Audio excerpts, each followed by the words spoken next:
Welcome everybody to the Renegade Originals panel. I'm Matt Holland. I'm here with Dan. Dan is our senior producer. How you doing, Dan? I'm doing great. How are you doing, Matt? Fantastic. I know we both just watched that Just Wait panel. Scott and Sarah showing off a lot of awesome stuff.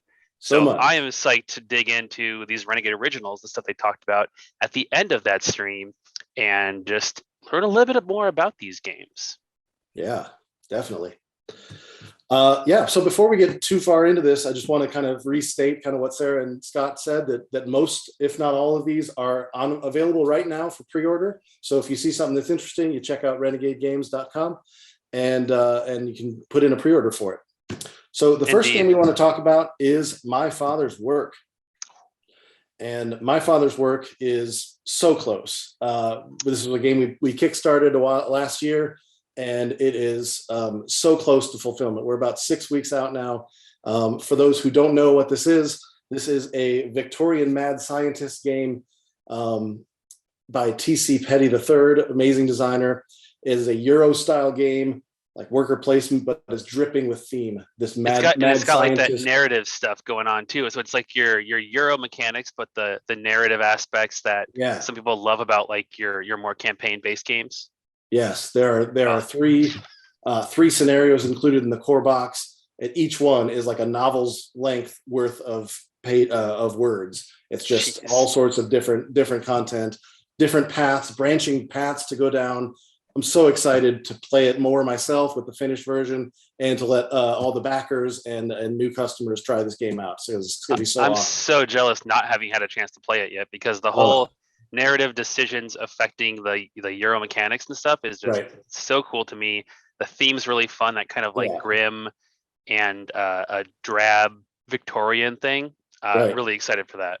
And it's not just little changes. Like, that's the thing about this game. I've played a lot of campaign narrative games that have changes, like have branching narratives. This one, it's like, bam, this thing is gone from the game. It's not legacy, but it's like, for this 2 to 3 hour game, that the timeline has been changed.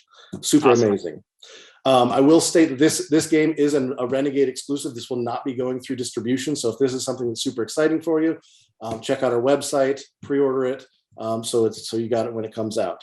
And again, we do have an unboxing video for this game directly after this. Myself and TC and Chris did an unboxing, and it goes into more depth about the specific components and everything about it. And the unboxing is going to be worth a watch, because not only like the art and stuff's cool, but the components in this are just insane. Like the animal, the body part tokens, like the animal tokens and stuff. Yep, those just look so cool. It is amazing. So yeah, I can't see what's showing on the screen, but it's the My Father's Work box right now. Just the box. If we can go to the next slide. Yep.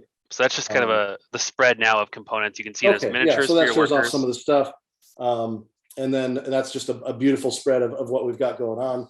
I think that image might even be before all the stretch goals, before all the extra campaign, extra scenarios and stuff. So there's even more than that included. And again, the unboxing video will show you everything in detail. And I'll also plug it that there's going to be some designer insights too, because TC is going to be there, and he's going to be able to tell you why we did some things. Awesome. The production side, I'm going to tell you why we did some things, some little behind the scenes stuff. So one of the main elements of this game is that you start off the game with choosing a masterwork. This is an experiment that you're going to take upon yourself and create, hopefully over the course of 3 generations. You're not going to do it yourself. You're going to pass your notes down to your child, who's then going to pass it on to their child, who eventually might complete this masterwork. We've got some masterwork. This is too big of a job for just one. Too big of a job. One generation. It takes 3 generations to do. And if you notice, this one's small ideas. Yeah, 21 victory points. I presume that's a pretty significant chunk of score to get. It is a big chunk.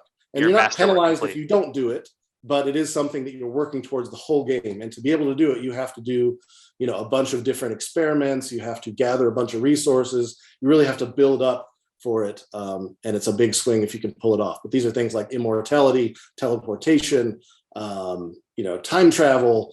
These are big ideas that you're trying to do. Giant spider chariot. That was the first one I did. Of course, you need the giant spider chariot. And these are also great, like just tropes from this kind of theme. All the mad scientist movies, like they're always about one of these things, and having these as the pinnacle is so cool. Yes. So those are awesome. And I think I want to do a shout out to the folks at Game Trays.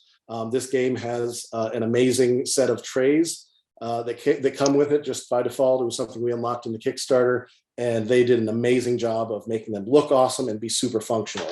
I have in my hands right here from a copy we flew in, my favorite tray among them.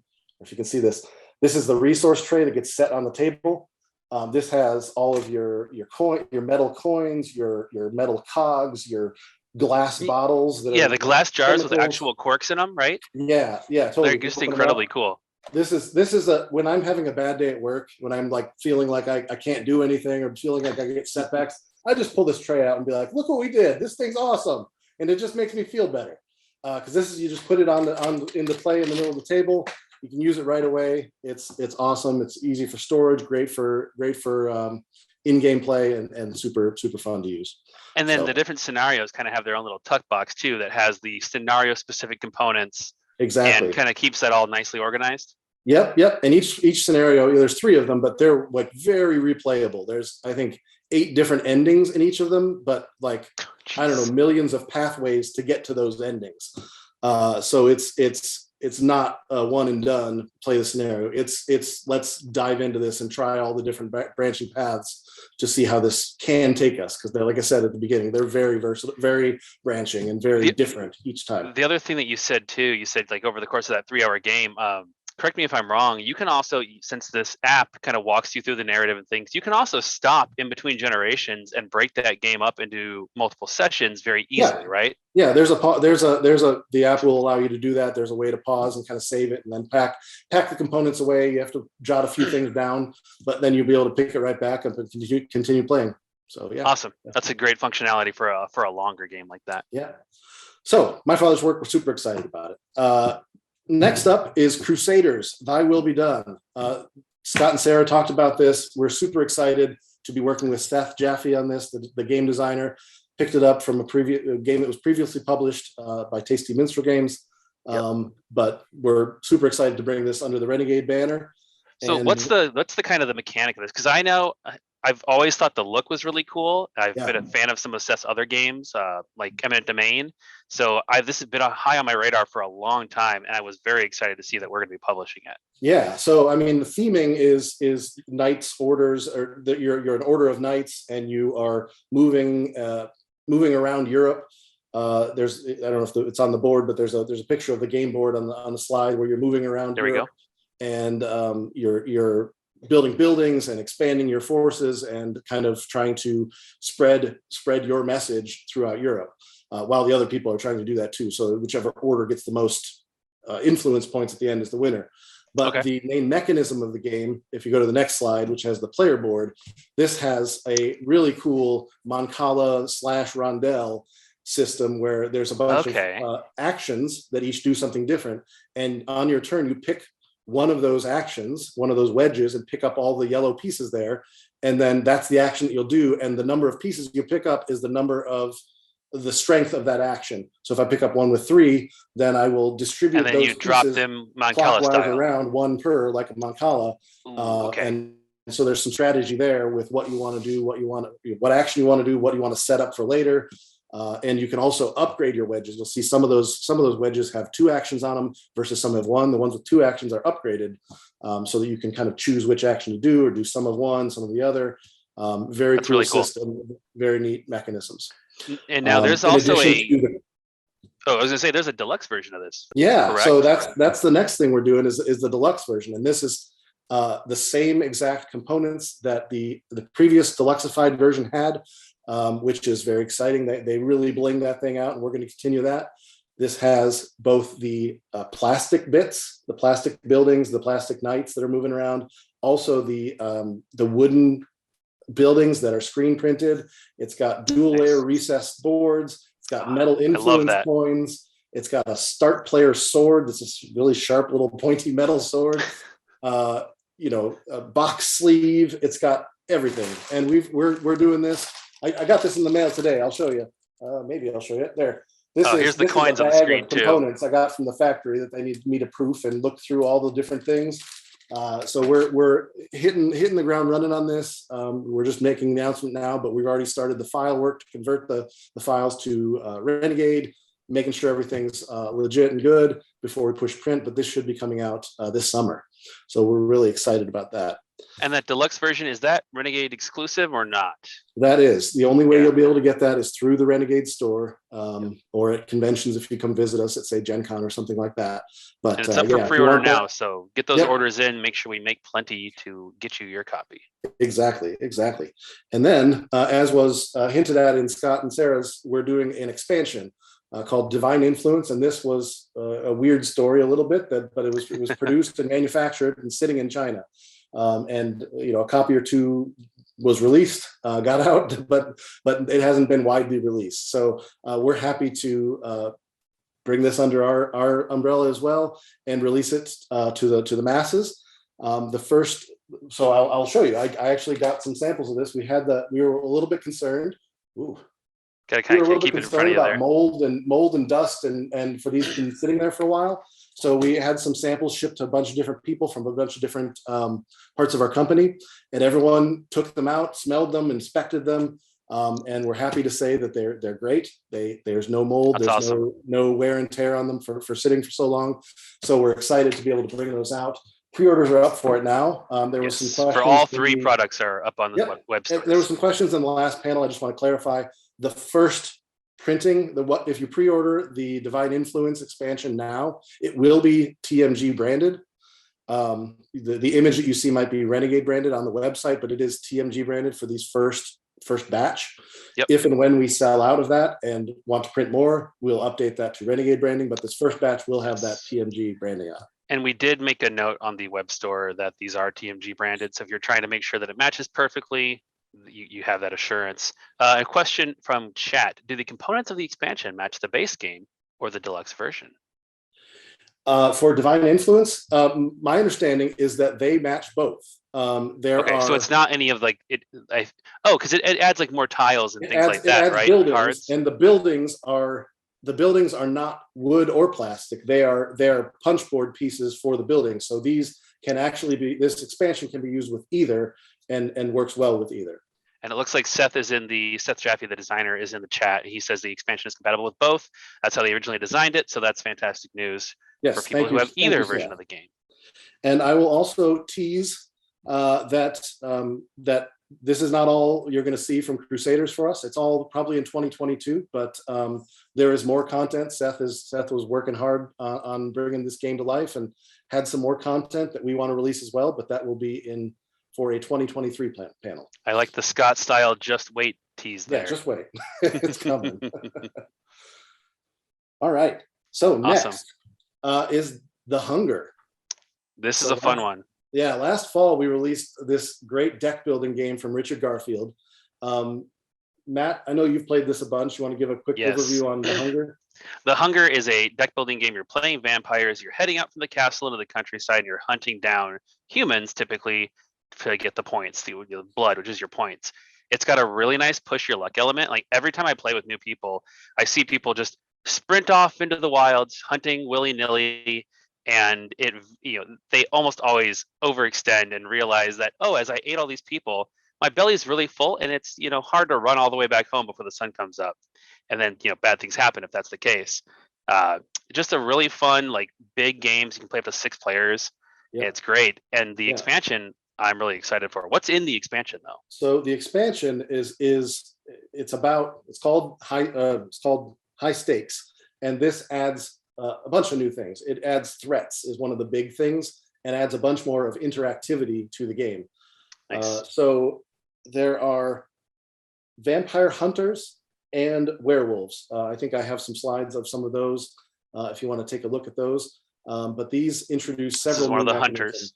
And the vampire hunters and the werewolves, they will both, when they come out, they will kind of attach to a row on the hunt board, where the market where you buy cards, they'll kind of attach to a row on the side and kind of defend that row. So if you want to buy something from that row, you have to interact with this threat.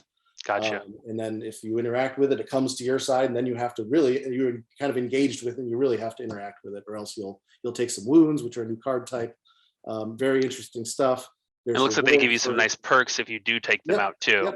Yep, definitely. And I think they're both threats, but they both kind of function a little bit differently. I think the werewolves will give you a little bit more points because they eat all the level 1 or the 1 cost guys when they come into play. They just devour them all, and then they kind of sit underneath the werewolf, and then you get extra points when you defeat them. Whereas the vampire hunters, they give you either extra missions or extra bonus tiles. Looked like bonus tiles. Yes. Yep. Yeah, I'm really looking forward to the additional interaction.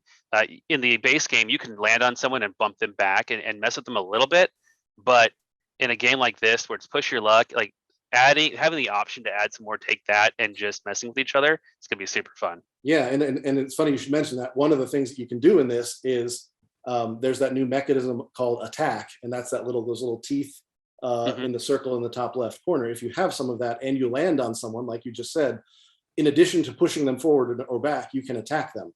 And attacking them is you're spending that attack to discard cards off of their deck. And for every human that you flip over, you get to gain points. So it's not really doing them too much harm, but it's a way for you to be like, oh, you have a fat deck full of humans. I'm going to come get you and get some extra points out of it. Nice. So there are new starting cards with this. There should be some slides of those that have upgraded just different text that play off of some of these abilities. They have some attack abilities. They play off of having threats or not having threats.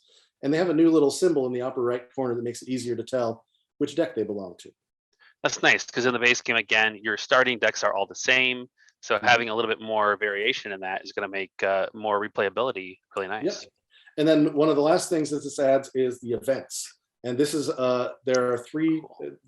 Before the game starts, you'll create an event deck, and there are 3 types of events. There's the first turn one called a game event, and then there's the middle ones, and then there's the end one. Now the first one, you turn over one of these each turn, and the first turn is a game event that will give you an effect for the whole game that every player uses. Sure. Okay.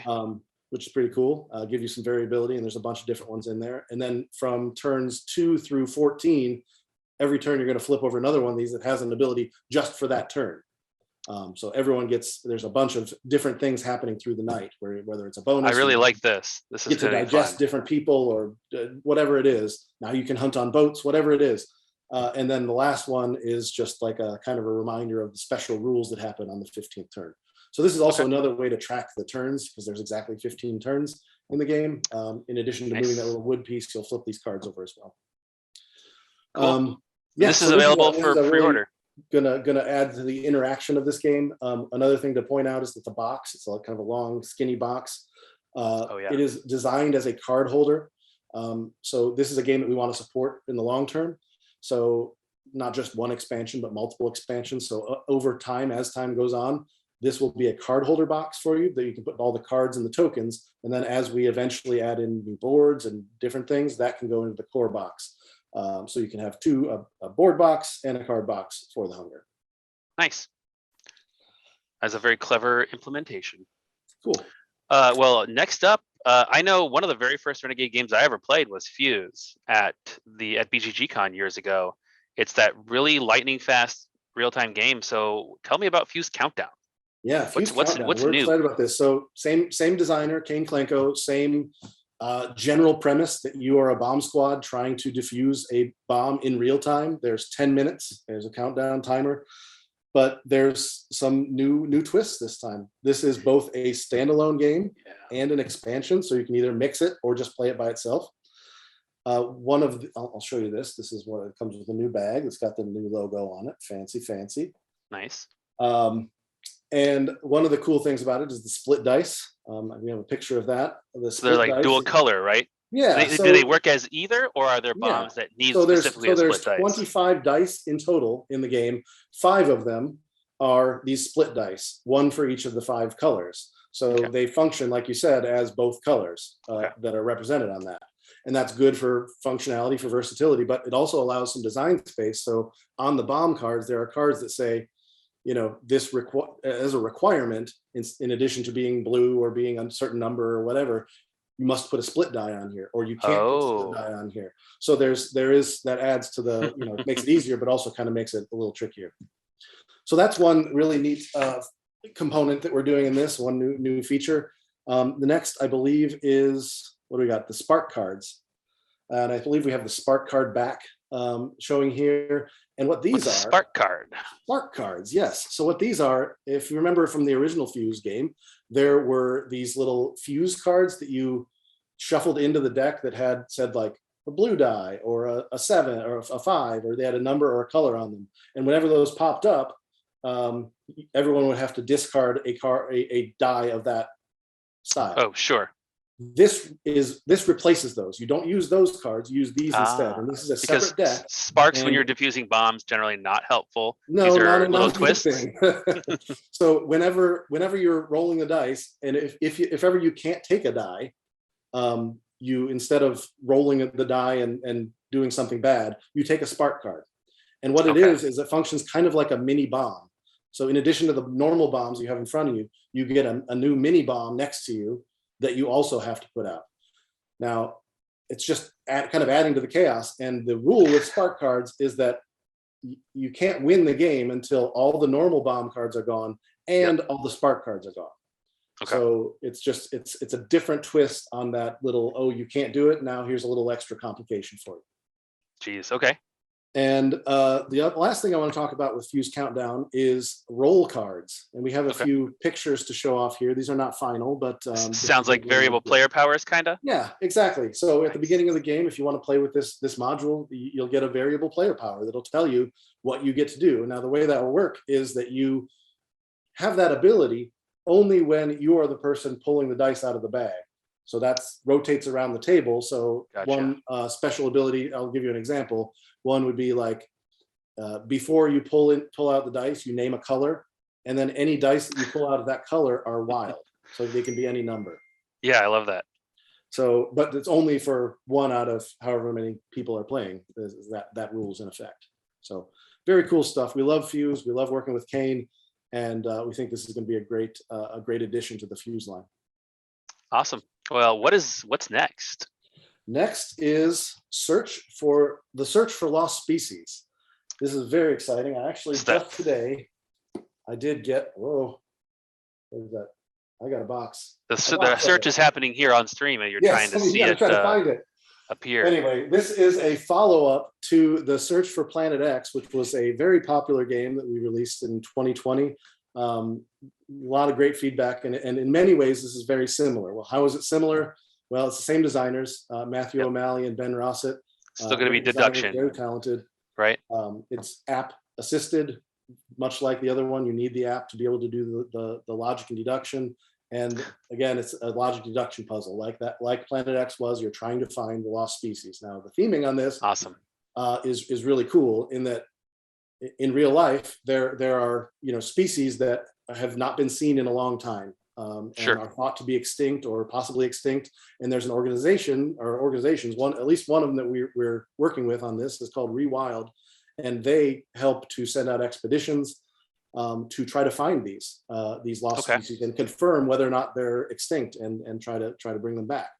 So that's always a nice thing when we find a species that we thought was gone and it turns out, oh, it still has a niche somewhere. Yeah. And that's a cool project to be doing and a cool theme. And so that's what's happening. But how is it different? If you move on to the board, I'll show you the board for this. So the board for Planet X was more like you were taking a step back. You were not on the board. You were observing the board from your observatory. In this game, you are a explorer. You are moving around this island. It takes place in Indonesia. And there's two sides to the board. There's two different islands configurations with different terrain types. You can see mountain ranges. You can see towns. Those little pink areas are towns that you can go visit. So you're moving around the board by foot, by boat, to try to figure out what is in each area. Just like Planet X, where you're trying to figure out the sky. You're trying to figure out what animal type is in each of these different zones. One of the things that I liked about Planet X, Dan, was the fact that you could win and not actually find Planet X if you're publishing enough research and stuff. Does this have a similar sort of other ways to score points besides just being the first to solve the mystery? Yeah, that same element is there and then some. There's another new aspect to this are the cards. So I'll get to the town cards, which you'll see, which has an example of exactly what you're talking about. But first I want to talk about the lost species cards. So in Planet X, there was one thing that you were trying to find. I mean, you were trying to find everything, but the main thing you were looking for was Planet X. In this game, you're trying to find a lost species, but every game, that lost species could be different. We have 6 different lost species in the box, and each of them has a different logic rule. So I think I put a couple of them up in the slides there, so you can see. We see Zug's monitor and the Wandy Woi tree kangaroo. Yeah, so they're pretty cool. Pretty cool names and pretty cool illustrations. The illustrations by Stephanie Cizek and An Lee, both wonderful illustrations here. But yeah, so every game you pick a different lost species that will kind of change up the variability. They can work with both sides. It just makes it very different and adds variability to the gameplay. The other type of card that's here, and these cards were not in Planet X, are called town cards. And I have some examples here. And these, if you remember in Planet X, there was a research action that was very popular, at least in all the games I played. It only costs 1 time and it gives you some information. They have that same action here, but to be able to do it, you have to be in a town. So you have to physically move your pawn over to a town and take that action. You still get the piece of information, but you also get one of these town cards. And these town cards are going to be in a face-up market on the board, so you get to choose one of 4, and they'll give you some benefit. That usually comes in the form of either a discount on some specific actions, or end-game bonus points. It looks like some are like ongoing, some might be if it's got the infinity, that's ongoing for the rest of the game. If it says 1x, it's 1 time. If it's got the little flag, that means end-game scoring points. Sure. So if you get one of those early, it might mean you want to put your research findings, your surveys that you do on the couscous or whatever it is, for example, that you get bonus points for. Okay. So we're super excited about this. I think I've got some beautiful pictures up here for the player screens of some of the wonderful illustrations. This game, the art's great. Just that really vibrant. It really, it's set in Indonesia. Just a very, trying to think, like fertile and just diverse ecosystem. Yeah, and it's really comes through in the art. And one of the things that the designers wanted to do, and we thought was a great idea too with this game, is that we're being very eco-friendly and very green with the production of this. So the sourcing of all the components and things like that. The components, we're not wrapping it in shrink wrap. We're using little wafers to use less plastic. Instead of using plastic bits like we did in Planet X, we're using wood. The cards are made of a different kind of paper and different coating that doesn't have a plastic coating on them. But they're still sturdy and up to our quality standards. Instead of little plastic baggies in the game, they're going to be paper envelopes. So there's very little, if any, plastic in this to make it very ecologically friendly to go with the theme. That's really cool. I am looking forward to this one because I'm a big fan of Planet X. Planet X was an award-winning game for us and super, super popular. So I think that seeing what Ben and Matthew come through with this is going to be fantastic. Yes, I agree. Super excited. And we're not done with the sort of the wildlife theme. No, the natural world. Yeah, next up is Birdwatcher, and this comes from our partners Oni Games. They did this as a Kickstarter a while back, but it's now going to be coming through retail with us, and it's beautiful.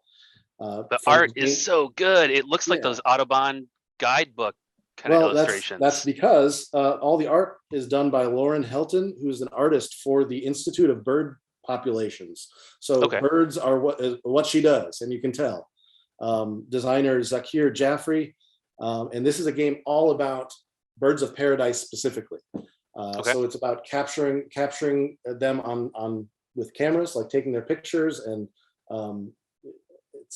publishing your findings and things like that. So if you go to some of the component shots, like the one with the board, you can see that there's like these tree player boards. What you're doing in the game is you're going to have birds attracted to your tree, and then you can take pictures of them there. And then eventually, once you take pictures of them, they go below your player board. But the real trick to this game, and what makes it really a fun puzzle, is that it's a set collection game, but you can't change the order in which you collect things. So if you collect a bird, it goes to the bottom left, and then the next one you collect is next to it and so on. And it's a little bit like Sub-Astral had a little bit of an element of that, where you had to be careful in the way you did things because you couldn't just rearrange things at will. Yeah, if you go to the next slide that has a picture of one of the birds, specifically, if you look in the top left, there's 3 point totals, and that relates to the points you get. So if that bird is by itself and not next to one of the same kind, you get that top one, which is like 2 points. If you have 2 of them next to each other, then you get the second one. If you have 3 of them next to each other, you get that big 18 points or whatever. And the number on the right side, I believe, is the number of that particular bird that is in the deck.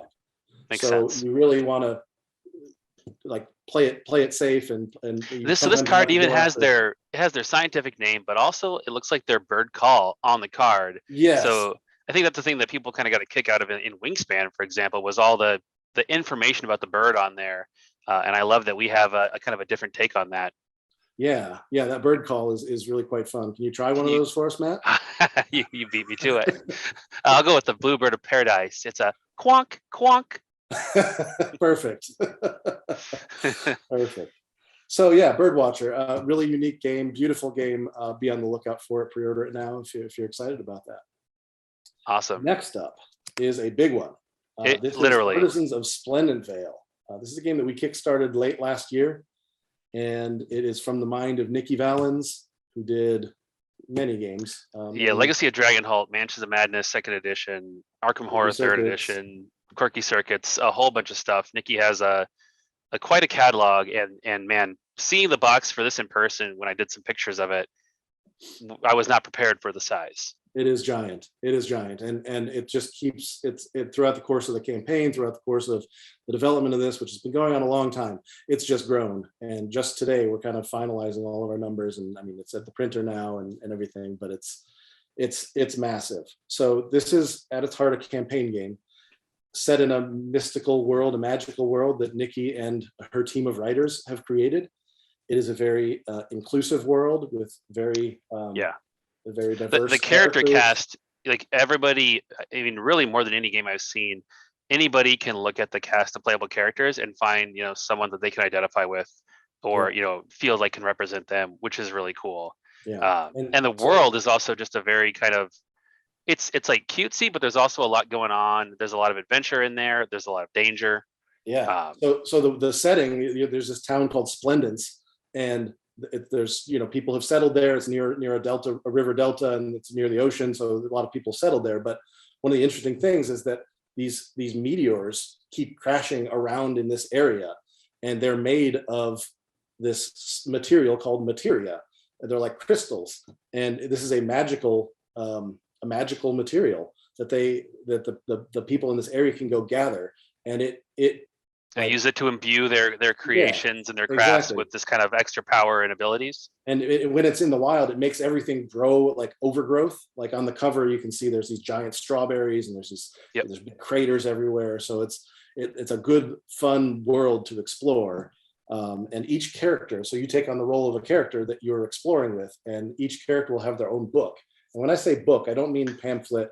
I mean book. They're huge. And there will be a picture of it eventually, but it's a huge book.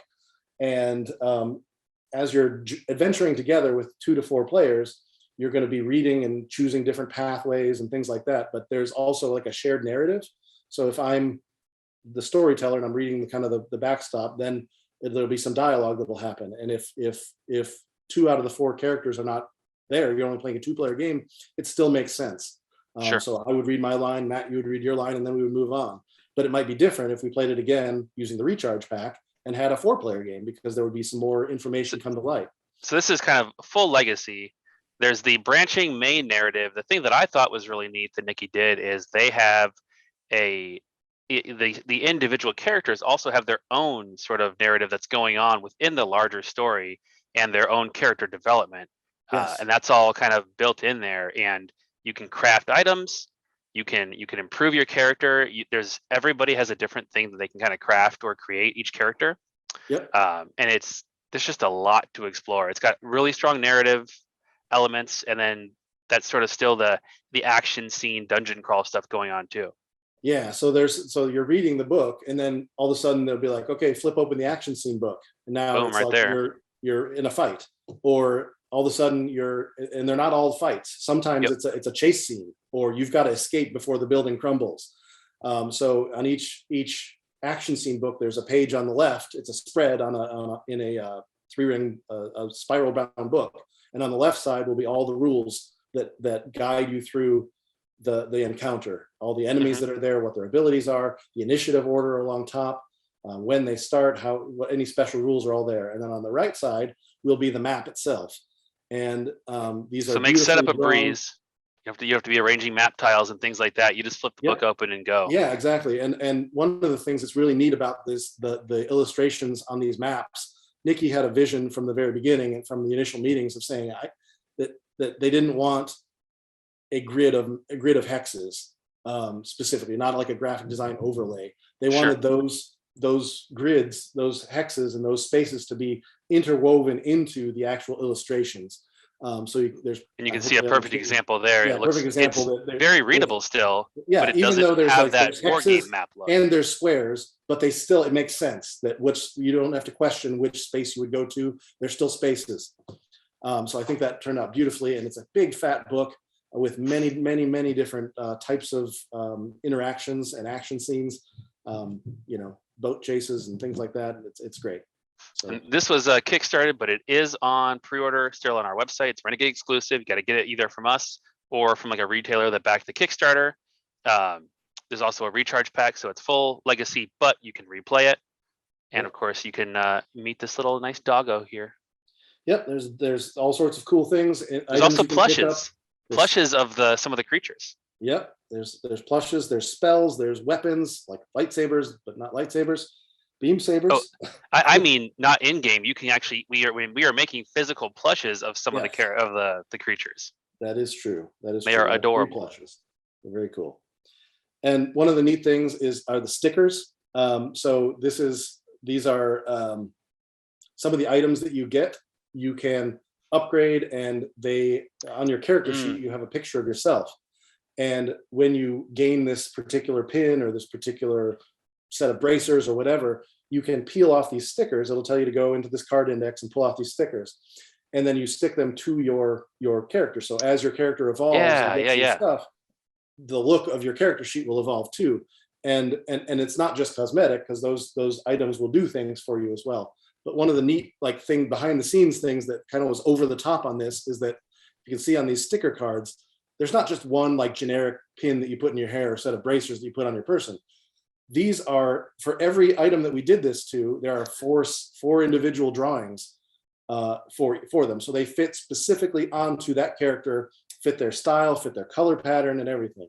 It's almost like the little dress up sticker things that I know that existed when I was a kid, where you could, make it look just how I wanted. That's so cool. And I remember seeing that in the Kickstarter. It's such a neat attention to detail with that. It's very cool. And I know that Nikki and the team worked very hard to make sure that there wasn't overlap within those. So here's a character fully kitted out with one sticker in every slot that they could have a sticker, but they don't, conflict with each other. So nice. Lots of care and attention to detail went into that as well. So awesome. I think the last picture I have in this particular product is of the books.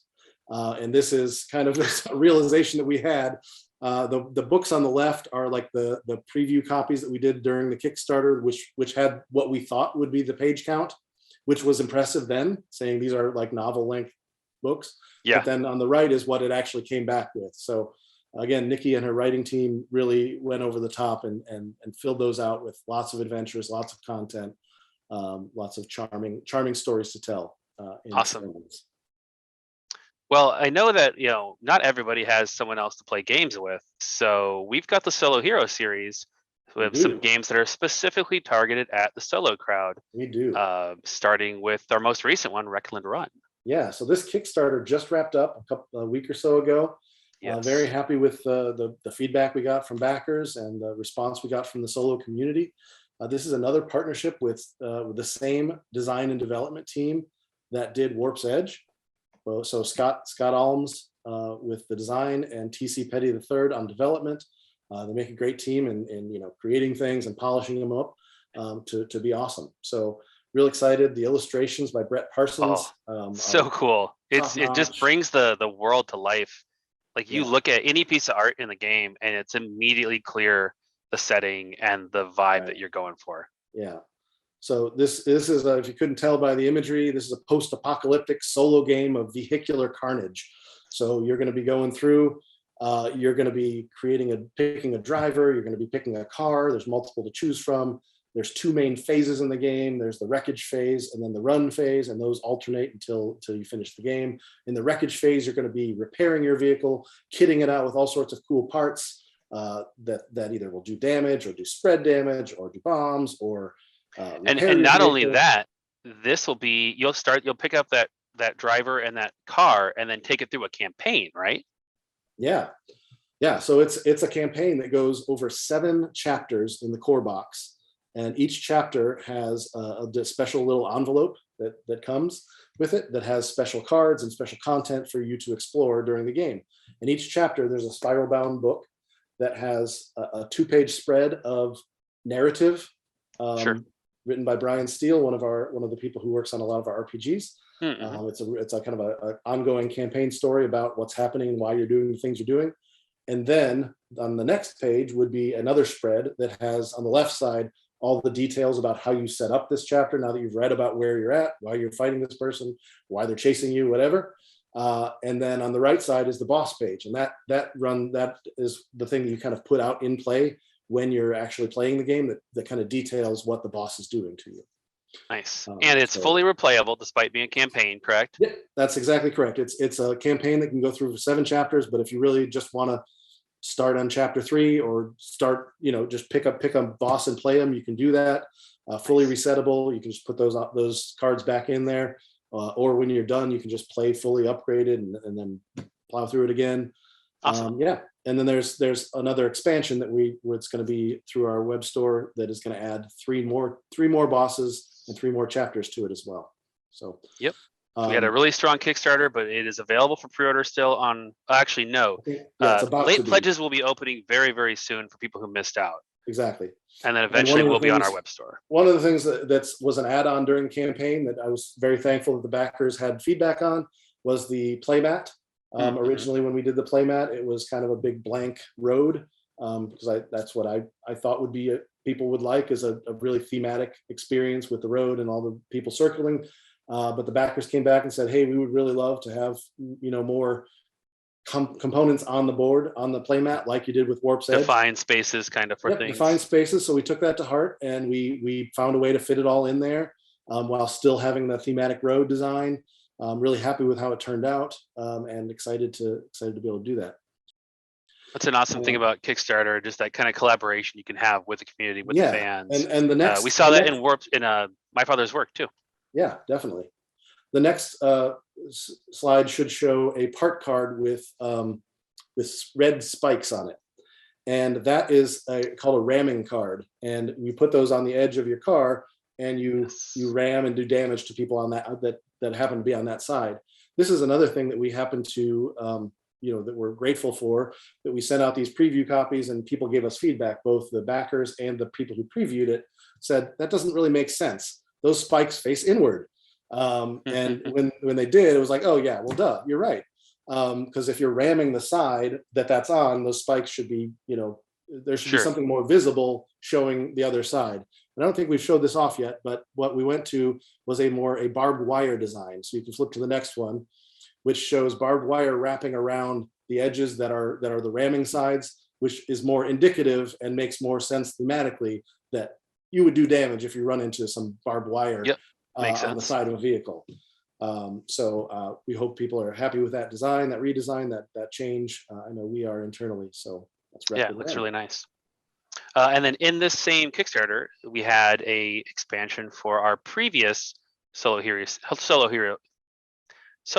series game, Warp's Edge. The expansion is Anomaly. What does Anomaly? First off, Warp's Edge, you are flying a spaceship. You are going into battle. You basically go into that fight, I think 3 times, and like as you die, you kind of reset and try it again. Yep, it's not a set 3 times. It depends on the mothership. There's a certain number of warps that you get, but you face a mothership, and that will kind of set the rules of engagement. but you die, you get a little bit better, you come back and fight again, you get a little bit better, and hopefully by the last warp, you have enough tokens in your bag. It is a bag building game that you're able to take out the mothership. It's been received very well. We're really happy with it. We did a one expansion, the Viren Invasion expansion, during the first Kickstarter, so we're happy to bring out another expansion and the Anomaly expansion, and this has some new concepts and more of what you love. Nice. As far as the more of what you love, I mean, one of the neat things about Warp's Edge is there's a bunch of different starfighters and a bunch of different motherships, and just finding the combinations, fighting through all those, it's a lot. It can feel very different. So we're adding more of that. So there's 2 more starfighters, there's 2 more motherships, there's more skill cards to add to the mix, there's more enemy cards to add to the mix, just a bunch more stuff. But that's not all. There's also Anomaly tokens, the namesake for the expansion. If you're on the component spread image, the Anomaly tokens are those kind of purplish, pinkish tokens off to the right in that bag. This is a separate bag that you will use from your standard bag. And there are these are all good things that just help you and cause no issues, right? Not quite. So the way this works is there are some ways you'll get these, like if you kill a ship, you take an Anomaly token, but generally you take these by choice. So this is a separate bag, and on your turn, you can, for free, pull an Anomaly token out of the bag. There are 4 different styles. They have an A and a B side. When you pull it out of the bag, you get to use it immediately. You get to use the A side immediately, which will always be something good. Might be getting a laser 2 token and putting it in your pool, or getting a maneuver token and adding it to your pool, or drawing 3 tokens out of your bag. Good stuff, right? Sure. The problem is that won't come home to roost ever. The problem is once you do that, then you have to put that token back in your real bag. And then when you draw that normally, you have to use the B side of it, which is a drawback. And so you're gonna have to pay for your power. It's like kind of the Jedi thing, Yep. Reap what you sow. Yeah. So if you do that a little bit, it's probably okay. But if you do it too much, then you're just gonna be swamped with all these negative effects. So I see new tokens in here. I know when I play Warp's Edge, I'm using the premium token set, these really lovely plastic tokens. Yep. What do I do with these new ones that aren't going to match? Well, a good question. There is a separate premium token upgrade kit specifically for these tokens. For every token that comes in Anomaly, which is the new power tokens, the Anomaly tokens, and even the time tokens. Time tokens are the ones that are for the Hourglass mothership. So you can get that as an upgrade through our web store. Nice. Now, so I'd like to show off, go into a little bit more detail on a couple of these. There's a starfighter. I forget what it's called. We have the picture that Katie can put on screen. Yeah. The Relic? The Relic. Okay, so the Relic is a really neat starfighter, one of the new ones. Its stats are a little bit, as far as hull and shields, are a little bit lower than your base vanilla starfighter in Warp's Edge. But it makes up for it, and it only has one token hold, so you're a little bit at a downfall there. But its ability is where it really shines. The ability it encourages you to purchase different things, not just to dive into laser 2s or laser 3s or one specific power. It encourages you to buy lots of different things. And if you do so, you're probably going to draw an extra token every turn. So having 6 instead of 5 is really a great solid thing. And I would also like to point out, this has the P is yellow there, the P token is yellow. That is a new power token. Each starfighter has one unique that's only good for them. And this is called Pulse.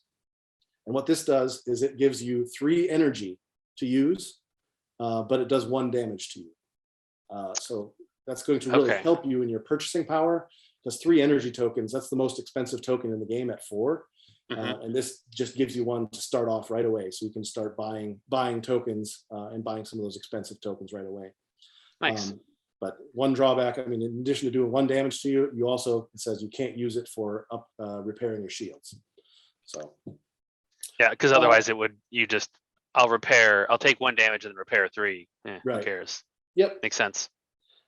Next up, we've got a mothership. This is called the Decay, and this is a 5-star difficulty mothership. These are the ones that you don't want to mess around with, not your starter ones. Definitely one you want to work up to. But this one is really quite interesting. It only has 2 pieces, 2 sections to it, and then it's got that decay chart off to the right. And each This is the unprotected ship, so it's going to attack every turn. And every time that you stun both sections, you will have to activate the decay track. And the theming of this ship is that it's like, you can see it's falling apart. You know, it's kind of cracked down the middle and got pieces falling apart. It's making your supply of tokens fall apart too. So every time you stun both sections, you're going to have to activate wherever that mothership token is on that right decay track and remove tokens from your supply. So sometimes it's a laser token or a power token. Sometimes it's 2 maneuver tokens. And if it's all the way at the bottom, you have to get rid of one of your skill cards. So it's going to just keep eating at your supply. So you better get your tokens fast when you're playing against this ship. Nice. So I love how variable the different starfighters and the bosses are in this, the motherships. It can make for a wildly different experience when you're playing. Yep. So new options are always fun. Last thing I want to show you here about this expansion are the challenge cards. Now, people say this is a difficult solo game, and it is. Some of the matchups are harder than others. There's harder difficulty levels.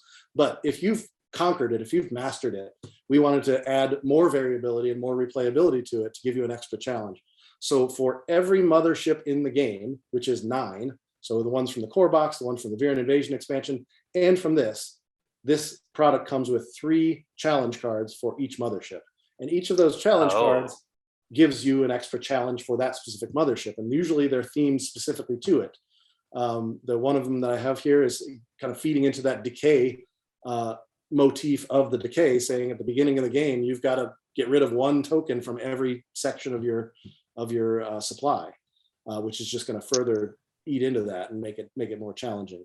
So at the beginning of the game, you can choose to use these or not. And if you use them, you can use 1, you can use 2. That was going to be my question. Can you use multiples if you're the absolute hottest Warp's Edge pilot out there? I want to throw all 3 in. I can. Jeez. Yeah, you are a hero if you can get all 3 of them in. So yeah, then some of them do wacky things. One of the ones from the Hydra creates an extra head for the Hydra that you have to fight against. Yeah, we just saw that one on the screen. So there's a bunch of different ones, and then they just add a bunch of challenge. So I'm really excited about Warp's Edge Anomaly for anybody who's a fan of the original game. This is going on the late pledge is going to go live very soon, I think next week. So be on the lookout for that. That is fantastic, and that's all of our Renegade Originals, isn't it? That's Dan? all. Just that. That's a lot of stuff. This is, and keep in mind, this was just the games that are not from a license or a big particular brand. So a lot coming in 2022 for pretty much every type of gamer. We had our Euro games, our deduction. We've got the solo stuff. But we just talked about My Father's Work. We are going to wrap up so that TC and you and Chris can show off My Father's Work, do the unboxing. Dan, thanks so much for coming and talking about the Renegade Originals. Thank you. And everybody who's watching, thanks for tuning in. But yeah, stick around. My Father's Work unboxing with the designer TC Petty is coming up right now.